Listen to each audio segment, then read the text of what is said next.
Hello everyone, मैं विराज welcome करता हूं आप सभी का इस यूट्यूब चैनल पर, जहां आपको गवर्नमेंट जॉब से रिलेटेड सभी एग्ज़ाम्स के लिए करंट अफेयर्स के कंटेंट प्रोवाइड कराए जाते हैं। तो चलिए आज की क्लास की शुरुआत करते हैं।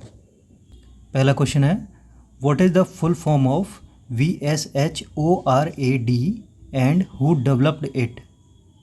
हिंदी में VSHORAD का पूर्ण रूप क्या है और इसे किसने विकसित किया है? पहला ऑप्शन है very short range air defence developed by DRDO। दूसरा ऑप्शन है very short range air defence developed by ISRO ISRO. तीसरा ऑप्शन है variable short range air defence developed by HAL। चौथा ऑप्शन है very secure range air defence developed by BDL। दोस्तों VSHORAD का full form very short range air defence है, तो option B हमारा सही आंसर होगा। इसे रक्षा अनुसंधान और विकास संगठन यानी defence research and development organisation यानी DRDO ने डेवलप किया है। यह सिस्टम भारतीय सेना के लिए अत्यंत महत्वपूर्ण है क्योंकि यह उच्च गति वाले लक्ष्यों को इंटरसेप्ट करने में सक्षम है।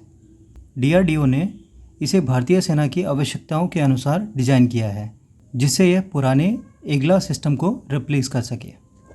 अपने नेक्स्ट क्वेश्चन पर चलते हैं हम। सेकंड क्वेश्चन है, recently which bank or banks conducted a public awareness campaign for the acceptance of ₹10 coins and where was this campaign held? हाल ही में किस या किन किन बैंक ने ₹10 सिक्कों को स्वीकार करने के लिए जागरूकता अभियान चलाया और यह अभियान कहाँ आयोजित किया गया? पहला ऑप्शन है reserve bank of India and state bank of India, Andhra Pradesh and Telangana में। दूसरा ऑप्शन है पंजाब नेशनल बैंक, महाराष्ट्र में। तीसरा ऑप्शन है ICICI बैंक, उत्तर प्रदेश में। हमारा फोर्थ ऑप्शन है बैंक ऑफ बड़ौदा, कर्नाटका में। तो दोस्तों हाल ही में भारतीय रिजर्व बैंक और भारतीय स्टेट बैंक ने ₹10 सिक्कों को स्वीकार करने के लिए एक जागरूकता अभियान चलाया था। यह अभियान विशेष रूप से आंध्र प्रदेश और तेलंगाना में आयोजित किया गया, जहां व्यापारियों और छोटे व्यवसायों के बीच इन सिक्कों को स्वीकार करने में हिचकिचाहट देखी गई थी। अभियान का मुख्य उद्देश्य ₹10 सिक्कों की कानून वैधता को पुनः पुष्टि करना और जनता में इन सिक्कों के प्रति विश्वास बढ़ाना था। इस दौरान विभिन्न SBI शाखाओं ने जागरूकता सामग्री वितरित की और ₹10 के सिक्कों को लेकर फैली गलतफहमियों को दूर करने का प्रयास किया। तो इस क्वेश्चन का आंसर क्या होगा? Option a reserve bank of India and state bank of India. हमारा थर्ड क्वेश्चन है, What will be the loading capacity range of the proposed medium transport aircraft by the Indian Air Force that will replace the AN-32 and IL-76 aircraft? भारतीय वायुसेना द्वारा प्रस्तावित मध्य परिवहन विमान की loading क्षमता किस श्रेणी में होगी जो AN-32 और IL-76 विमानों का स्थान लेगी? ऑप्शन है 10 से 15 टन, दूसरा ऑप्शन है 18 से 30 टन, तीसरा ऑप्शन है 35 से 40 टन या 50 से 55 टन। तो दोस्तों इंडियन एयरफोर्स ने AN-32 और IL-76 फ्लीट्स के स्थान पर 18 से 30 टन की लोडिंग कैपेसिटी वाले मीडियम ट्रांसपोर्ट एयरक्राफ्ट की खरीद की योजना बनाई है। यह स्ट्रैटेजिक मूव एयरफोर्स की बदली लॉजिस्टिकल आवश्यकताओं को पूरा करने के लिए उठाया गया है, जिससे यह ऑपरेशनल एनवायरनमेंट्स में ट्रूप्स और इक्विपमेंट को एफिशिएंटली ट्रांसपोर्ट कर सके। नए एयरक्राफ्ट एयरफोर्स की एयरलिफ्ट कैपेबिलिटीज़ को बढ़ाएगा, पर्टिकुलरली हाई एल्टीट्यूड एरिया में। तो इसका ऑप्शन क्या होगा हमारा? ऑप्शन बी सही ऑप्शन होगा, 18 से 30 टन।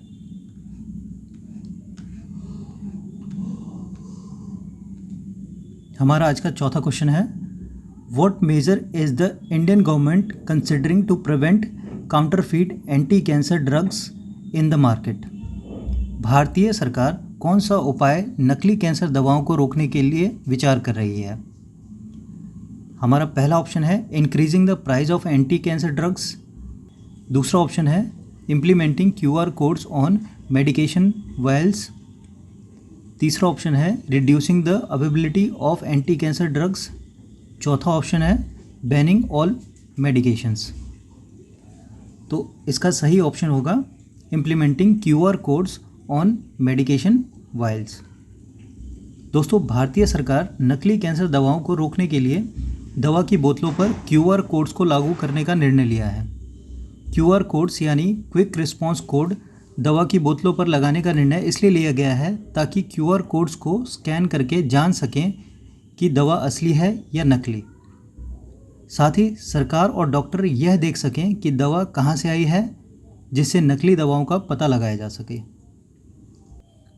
हमारा आज का नेक्स्ट क्वेश्चन है, what innovative method did researchers develop to study stomatal responses to temperature changes. शोधकर्ताओं ने तापमान में परिवर्तन के प्रति स्टोमेटा की प्रतिक्रियाओं का अध्ययन करने के लिए कौन सी नवोन्मेषी विधि विकसित की। पहला ऑप्शन है डिजिटल मॉडलिंग। दूसरा ऑप्शन है clamping the vapour pressure difference of leaves. तीसरा ऑप्शन है सैटेलाइट इमेजिंग। चौथा ऑप्शन है सॉइल मॉइस्चर एनालिसिस। दोस्तों, university of California San Diego में एक रिसर्च किया गया। रिसर्चर्स का उद्देश्य यह समझना था कि प्लांट्स में स्टोमेटा राइजिंग टेम्परेचर के प्रति कैसे रिस्पॉन्स करते हैं। ट्रेडिशनल मेथड ने टेम्परेचर और ह्यूमिडिटी के बीच की कॉम्प्लेक्स इंटरप्ले को एक्यूरेटली मेजर करने में चैलेंजेस फेस किया। इसे ओवरकम करने के लिए रिसर्चर्स ने clamping the vapour pressure difference of leaves की एक इनोवेटिव टेक्निक डेवलप की। इस मेथड ने उन्हें टेम्परेचर को ग्रेजुअली इंक्रीज करते हुए ह्यूमिडिटी लेवल को कांस्टेंट रखा, जिससे स्टोमेटल रिस्पॉन्सेज का क्लियर वे में एनालिसिस करना पॉसिबल हुआ। तो इस रिसर्च से क्या डेवलप हुआ? Clamping the vapour pressure difference of leaves, यानी पत्तियों के वाष्प दबाव भिन्नता को क्लैंप करना। हमारा नेक्स्ट क्वेश्चन है, What is one of the key scientific objectives of the Venus Orbiter mission which is being launched by ISRO? ISRO द्वारा लॉन्च किया जा रहा है वीनस ऑर्बिटर मिशन के प्रमुख वैज्ञानिक उद्देश्यों में से एक क्या है? पहला ऑप्शन है मैपिंग अर्थ्स टोपोग्राफी। दूसरा ऑप्शन है studying the solar x-ray spectrum near Venus. तीसरा ऑप्शन है इन्वेस्टिगेटिंग मार्टियन एटमॉस्फेयर।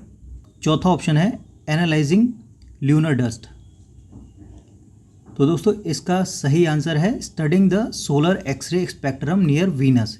वीनस के पास सौर एक्सरे स्पेक्ट्रम का अध्ययन। दोस्तों, वीनस ऑर्बिटर मिशन का एम वीनस प्लैनेट के वेरियस एस्पेक्ट्स को एक्सप्लोर करना है, जिसमें इसके एटमॉस्फेयर, सरफेस कैरेक्टरिस्टिक्स और सोलर रेडिएशन के साथ इसकी इंटरेक्शंस शामिल है।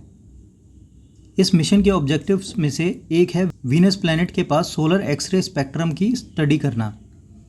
ये इम्पॉर्टेंट इसलिए है क्योंकि एक्सरे स्पेक्ट्रम से वीनस के एटमॉस्फेयर की कंपोजिशन और सोलर विंड और कॉस्मिक रेडिएशन के साथ कैसे इंटरेक्ट करता है, इस पर इम्पॉर्टेंट इन्फॉर्मेशन प्राप्त हो सकती है। तो इस क्वेश्चन का सही आंसर क्या होगा? Option B.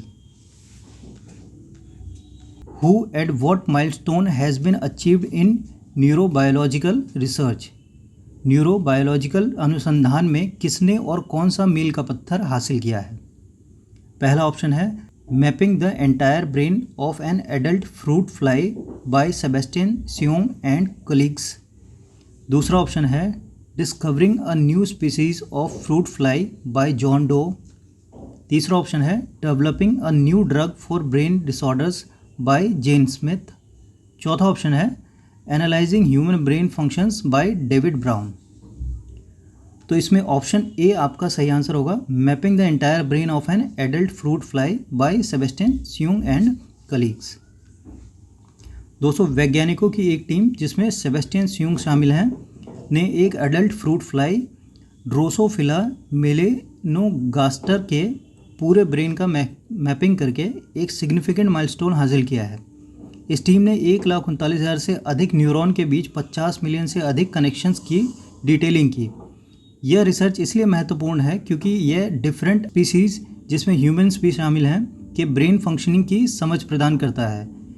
इन न्यूरल कनेक्शंस को समझने से हमें बिहेवियर्स के बारे में अधिक जानने को मिलेगा और ब्रेन डिसऑर्डर्स के ट्रीटमेंट में प्रगति हो सकेगी। हमारा नेक्स्ट क्वेश्चन है, what is the name of the first confirmed planet orbiting Bernard's star? Bernard's के तारे के चारों ओर पहले पुष्टि किए गए ग्रह का क्या नाम है? Option A Barnard A, option B Barnard B, option C Barnard X, option D Barnard C. Barnard star एक रेड डॉर्फ स्टार यानी एक लाल बौना तारा है जो हमारे सोलर सिस्टम यानी सौर मंडल के सबसे क्लोज है, लगभग 6 लाइट ईयर्स यानी 6 प्रकाश वर्ष दूर। यह सूर्य से छोटा और कम गर्म है। बर्नार्ड के तारे के चारों ओर पहले पुष्टि किए गए ग्रह का नाम बर्नार्ड बी है। यह ग्रह पृथ्वी के द्रव्यमान का लगभग 40% है और यह बर्नार्ड के तारे के पास एक चट्टानी ग्रह है।